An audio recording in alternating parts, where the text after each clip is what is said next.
So I saw this indie game that looked a little bit like Doom 2016 on the surface, and it piqued my interest a bit. I played the demo last week and it was decent enough, so I played the full game now that it's out. Again, in my never-ending search for the modern indies that are supposedly saving gaming now that AAA has fallen. And once again, I was disappointed. The full game did not meet my expectations. This game, Luna Abyss, it's not a terrible game. It's not nearly as bad as Directive 8020 or Motorslop. At least it tries to be something serious, even though the writing often gets in the way of that. It doesn't go into torture territory, at least its gameplay doesn't, although it borders on being pretty boring, and it does other things well, but some things it's pretty abysmal at, and it also is pretty woke. Why the hell did I choose to play this instead of waiting for a more interesting game to cover like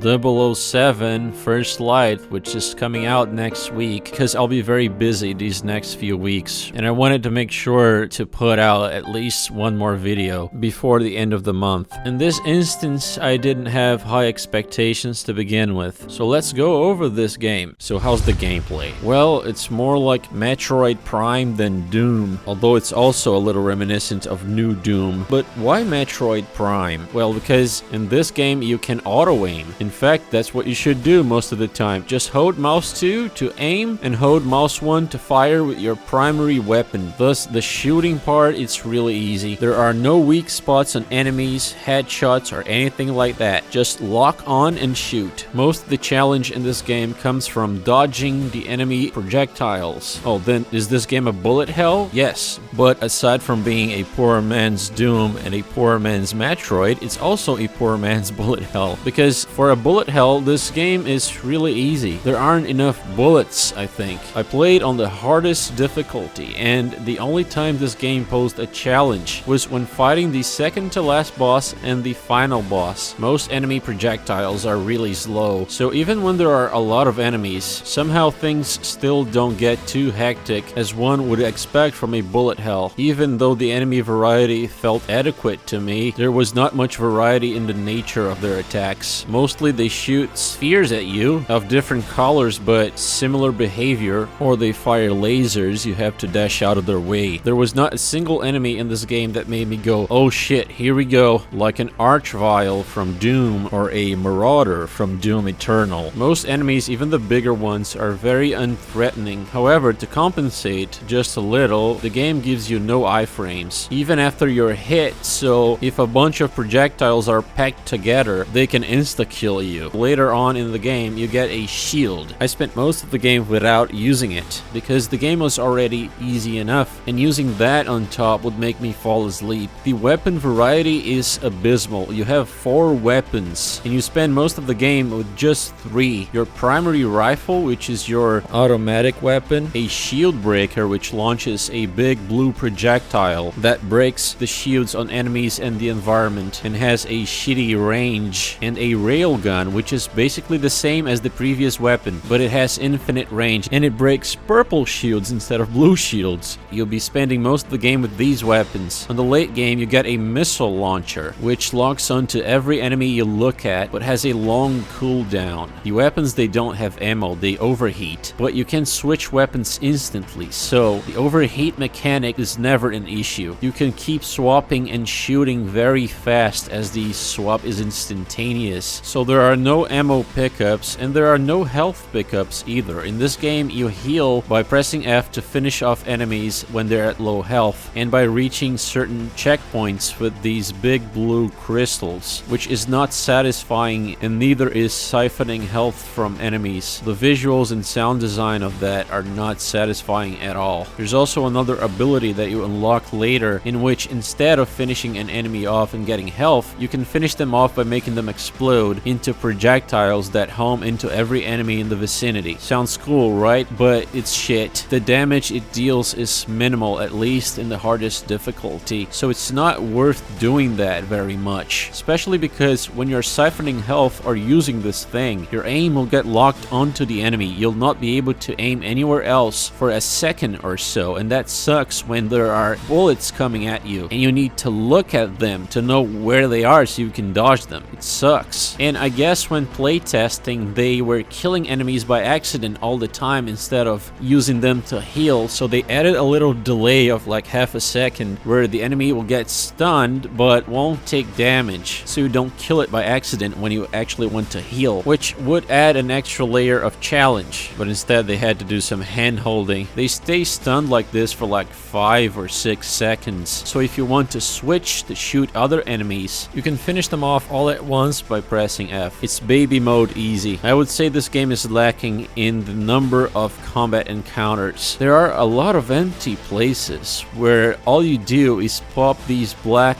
blobs cleaning your way forward, and it's really boring. You're just cleaning the environment, and the game does this a lot where I feel like if they had put combat encounters, it would have been much better instead, much more engaging than shooting stationary balloons with auto aim. But yeah, that's pretty much it for the combat. It's really simple, and it's honestly not that fun. Your movement in this game, I feel like it used the default UE4 movement settings. I'm really familiar with them, as I've dabbled with the engine myself, trying to make something here and there in the past, which they work, I guess. It's not satisfying to move around like in Quake, so you can't bunny hop or do any crazy stuff like rocket jumping, but for what the game wanted to do, I guess it works. Later on, you get a double jump and a dash, which is good, but again, the projectiles, they're so slow, so you'll mostly use the double jump and dash for the platforming, which is also pretty easy. The only challenge it poses is if you have to platform at the same time you have to fight, but again, the projectiles, they're so slow coming at you, so it's really not that challenging even then. The air control is also lacking, as it uses UE4's default character movement component, but it doesn't have that slow down mid-air that Motor Slop, that shitty game, had. It feels much more natural and intuitive here. The mantling mechanic is janky as fuck though. I found myself trying to mantle on ledges multiple times before it actually registered. It's not that big of an issue in this game though. Occasionally you'll find these purple lasers you have to dodge, which they look cool and all, but they don't deal nearly enough damage to threaten your life, which makes these falling segments much lamer than they look, which is a shame. Later on though, you unlock some more platforming mechanics, like the ability to create these blue platforms and to use a grappling hook sort of thing. They only work in preset locations, and they're also a little redundant, you know. They mix it up later on, so you have to alternate between the platforms and grappling, which sounds neat, like it would pose a challenge in theory, but in practice, it really doesn't. It's really more of the same thing, which take away from the novelty of finding new movement skills throughout the game. This game also has a turret section, which is just there for show, basically. It's practically impossible to die in it, unless you're actively trying to, and you don't need to aim it either. The game aims for you pretty much. You just hold W and mouse 1 to win. And this game is really fucking linear. It's one of the most linear shooters I've ever played. There's no exploration whatsoever. The game tells you where the secrets are, with these stamps on the walls next to them. The level design is entirely hallway after hallway. It's way more linear than Half-Life, for reference. And the collectibles suck too. There are some red crystals, which I don't know what the fuck they do, or if anything happens if you collect them all. It doesn't seem like this game has alternate endings or anything, so. And there's a shit ton of diaries for you to pick up and read. There's a shit ton of reading to be done in this game. Now, if only the story was good, but anyway, other than that, you have health upgrades and some weapon upgrades, which increase their damage and fire rate. But I would much rather have had, I don't know, an auto fire upgrade or something. It would be far more engaging than just stat upgrades. Well, there aren't that many though. I only found 2 weapon upgrades in the entire game. There's probably more, but not by much. The game's already easy as fuck, so upgrading your weapons more than this would make the game basically play itself entirely. Later on, you can possess some spider creatures. For platforming, it reminds me a lot of the Chronos the New Dawn shit you do on low gravity, like you walk on walls in the ceiling and shit, but you're again just walking forward and pressing left click on the thing in front of you. You don't even need to look around to find the walls you need to grapple to. The game plays itself for you a lot, but at least the platforming is not as brain dead, hold W and spacebar tier shit like Motorslop's was, at least not to the same degree. When you go back to your cell to sleep and prepare for the next mission, basically, there's nothing to do there. You talk to the giant head on the wall and you read shit about enemies, locations, characters, and everything. That's it. You can't buy weapons, you can't upgrade anything, you can't customize your character. This game is really bare bones. As for the boss fights, well, they are the most challenging parts, like I said, especially the last two bosses. And that's it. It's just a bunch of bullets flying at you as you shoot the boss. In one of them, there's a little bit of platforming as well as you fight the boss and move around. Like, I wish I could say more than this, but it's really all very unremarkable. Again, indie games, they're not the salvation that a lot of people think they are. This game is another example. It's just a bootleg Doom 2016 plus Metroid clone. It does what they both do, but worse, much worse. And that's basically the summary of modern indie games. Doing things better games already did before them. This game uses UE4. Not UE5, a much better engine this time around, without much of the bloat. Even though it still has a lot of bloat, it's not nearly as much as UE5's, and so it performs a lot better, and it looks better, or at least it looks consistent. There's none of that disgusting ghosting and smears everybody's familiar with, a trademark of UE5. The game still has a lot of hiccups though, especially when you fire against the shield. It locks up for an instant. It gets better over time though, and the game is really dark. If you use the recommended setting, which you tweak the first time you open the game, it looks absurdly dark indoors. If you crank the brightness to max, then you can see shit, but then the atmosphere is gone. So you gotta choose. Either you play as a blind person, or you sacrifice the intended atmosphere to be able to see. The game, when it's not pitch black, it's also monochrome as fuck, save for a few places outdoors. The game is really monotone. I wish it had more color on the materials. Instead, it relies on the typical neon colored lighting, a very common thing in modern games, where the lighting looks all colorful, but the texture and the environment work are very monochrome. This game has a lot of brutalism in it as well, and it looks a lot more imposing and impressive, much better than the brutalism from Motorslop. I really liked some of the environments in this game, like this gothic looking castle in the distance. It looks pretty good, and it proves that graphics are not an impediment to making artful visuals. I think this game does visuals a lot better than gameplay, except for the UI. The HUD, it looks so bland and modern in its soullessness. I mean, just look at the health bar. It's just a white rectangle. For a game that's as artsy-fartsy as this, as we'll see when I talk about the story and writing, the UI looks as sterile as possible, which is a shame. But this aside, I'd say this game looks pretty good in terms of art style. And something else it does, which is above average compared to other modern games, is its environmental sound design. It really enhances the atmosphere in this case. There are a lot of sounds that I've never heard before in this game.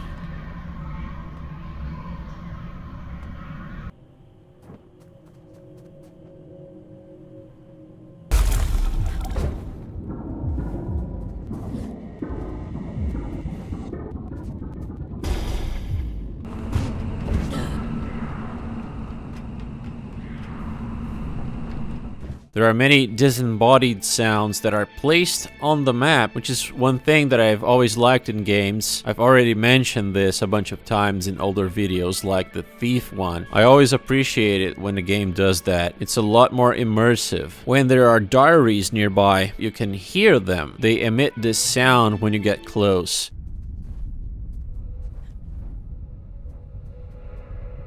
And I also think, I'm not sure, but I think that when a red crystal is around, it might make a noise indicating it's close by.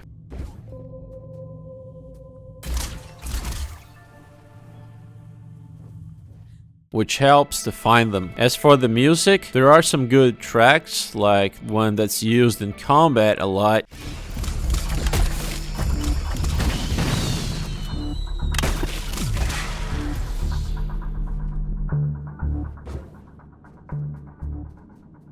And the one that plays in the main menu.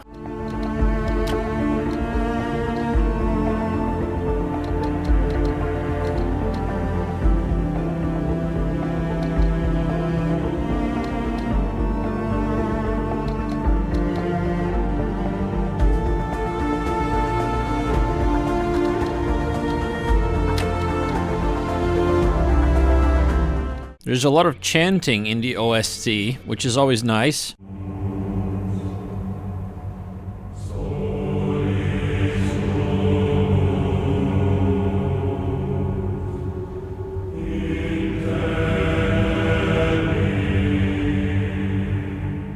All in all, it's nothing mind-blowing. However, I think so far in 2026, this game has the better music, out of all the ones I've played at least. A lot of tracks are just drums for action, which I hate, so it's not all good. But another good one is the one that plays in boss fights, and reminds me of Risk of Rain 2's soundtrack.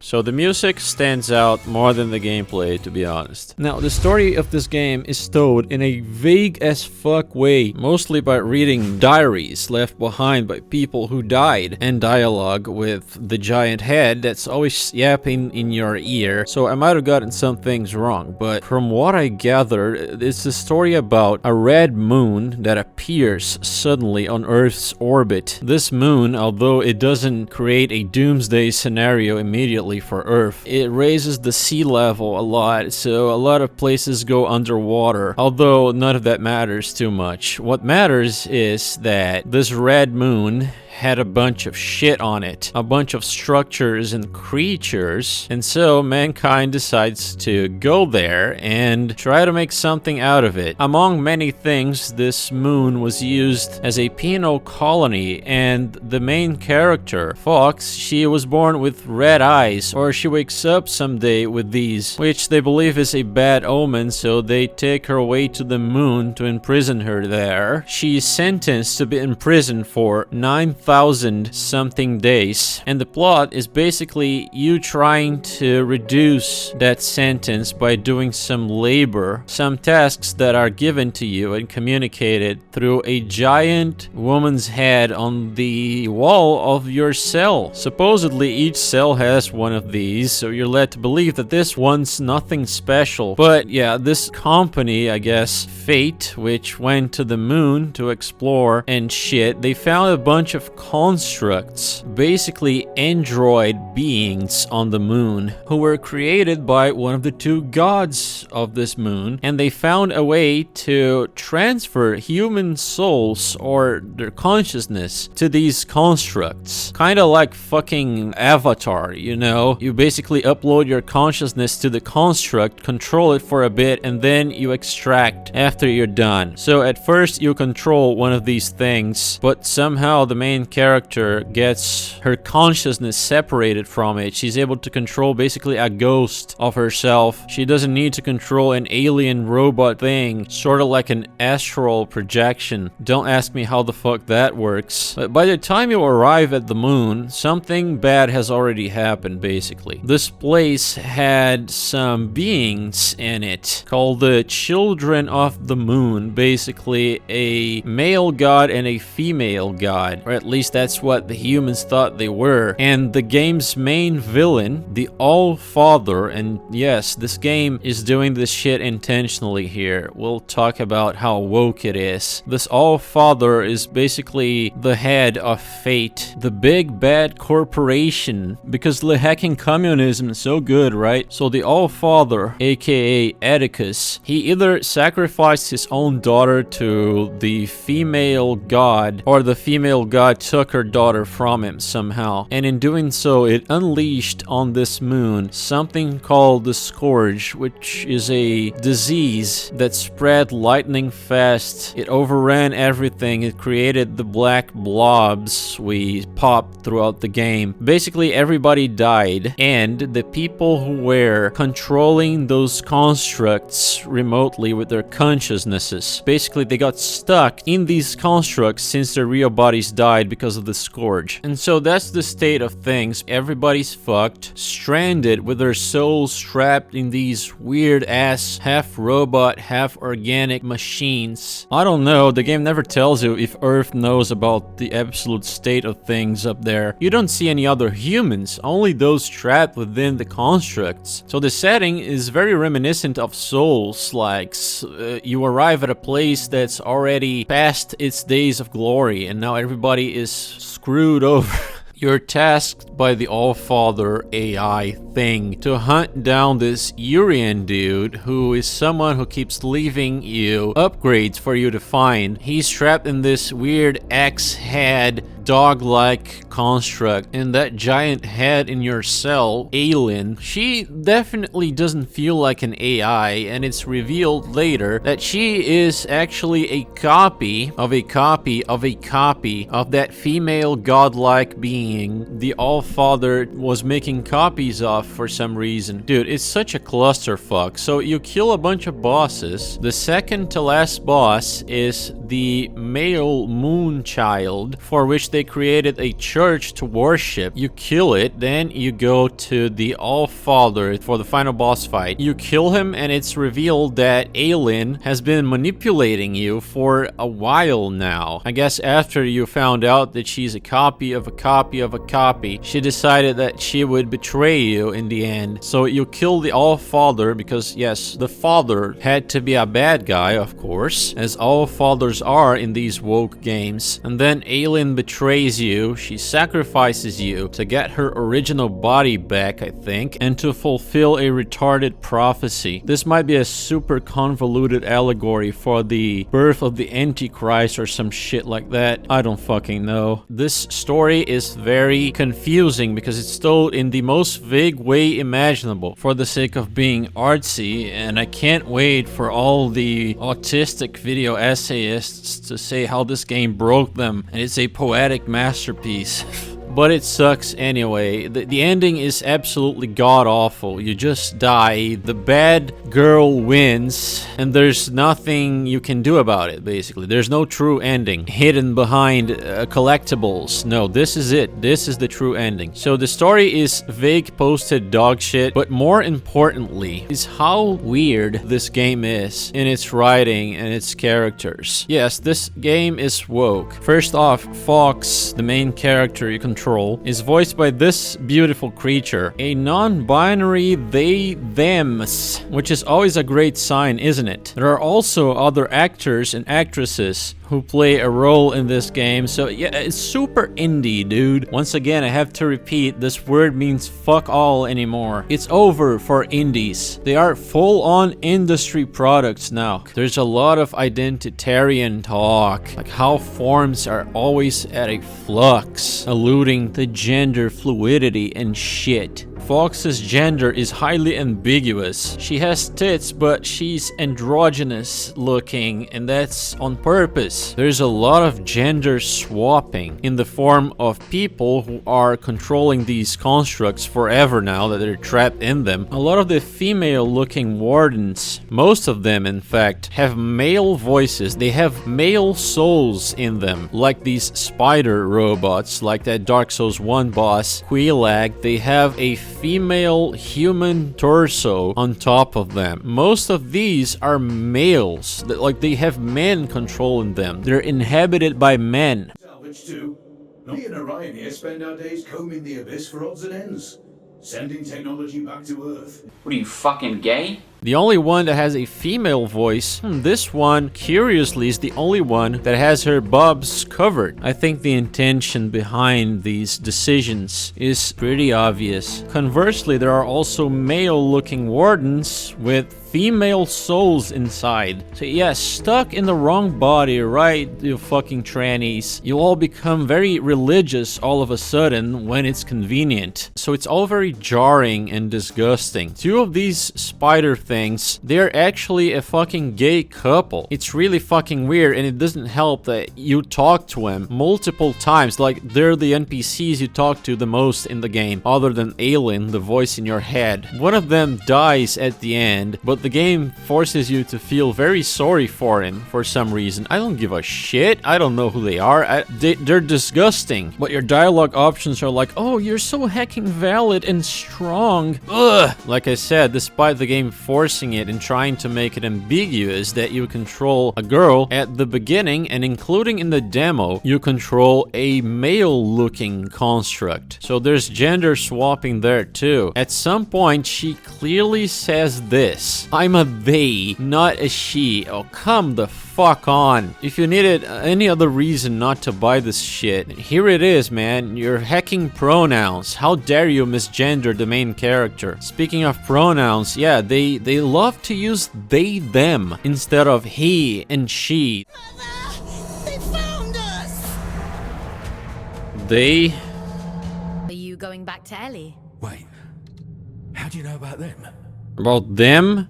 Despite it being very clear to anyone with 2 neurons and no undiagnosed mental illnesses who's a man and who's a woman. Look at this, for instance. This moon was created by something greater than man, as they, with a capital T, also created Earth. Sure. Keep dreaming. Your transsexual god is made of dirt or cow poo-poo if you're Indian. Also, a lot of these constructs, like, they look weirdly depraved. Most of them, like their legs, they use these black stockings or leather gloves and boots, like a thinly veiled fetish from the developer. Once again, Jesus Christ, always leave it to indie games to be the most disgusting. Oh, gaming is so very saved. I'm sure it's all by imagination though. No. They would never insert this disgusting shit in a game like this. No. It's not their fetish, guys. Trust. The game spends a lot of time vilifying the church. The church of this game, which worships the god money. Haha, money sounds like money, huh? Wow, bravo, Kojima. Will you kill for no good reason because you're being manipulated by this bitch of a gray head, and there's nothing you can do about it. The male god dies, the female god tricks everybody and wins. Church sucks, it's bad and evil. So hacking valid, sisters. In truth, and aligned with the subversive nature of this game, this is not a story about Fox trying to reduce her sentence day by day, as we're led to believe. No, that's just a stupid bait and switch. This is actually a story about Aelin and her rise to power, which is completely disappointing. It sounds like some woman's power fantasy. And yeah, the way that the character acts makes sense. This game was written by a woman.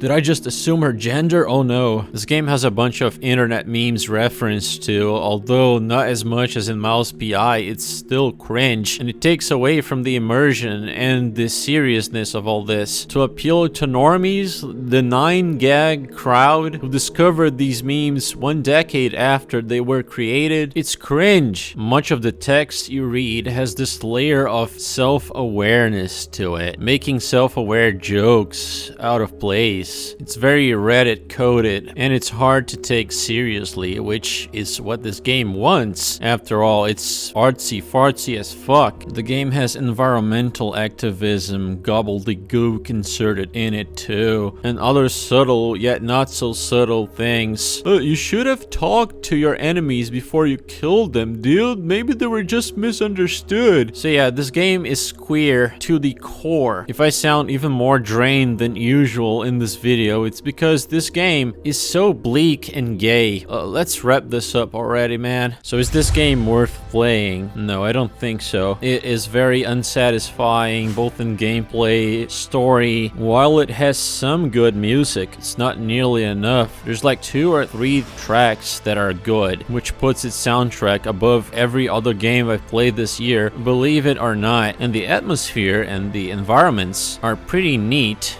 but they are not neat enough to carry the boring ass gameplay. Plus, you'll be controlling a self-admitted they/them the entire game with an annoying bitch yapping on your ear all the time, who betrays you and kills you by the end. Sound like a good time to you? Well, then you must be on HRT. Just like Ultra Kill, maybe this game will have butt plug support as well in the future. Who knows, maybe it's the Ultra Trune killer. I highly doubt it, but it's hard to predict the mentally ill. So did yet another super duper independent indie game with no disgusting shit inserted into it save gaming or not? Sure thing, dude. Gaming is as saved as it could be. Congratulations. Video games are going to heaven. As for what I think, you can have your saved indie games. I'm good. This game is, in summary, very, very mediocre. You'd have a better time replaying Doom 2016 or Eternal, maybe even the Dark Ages. And if you don't feel like aiming either, well, just replay Metroid Prime. At least it has exploration instead of this linear hallway sim. Well, this is the video. I know it's not the most passionate, not by a long shot, but it reflects how I feel about the game. As for a score, this game's at most a 6 out of 10. Good visuals and a decent-ish at best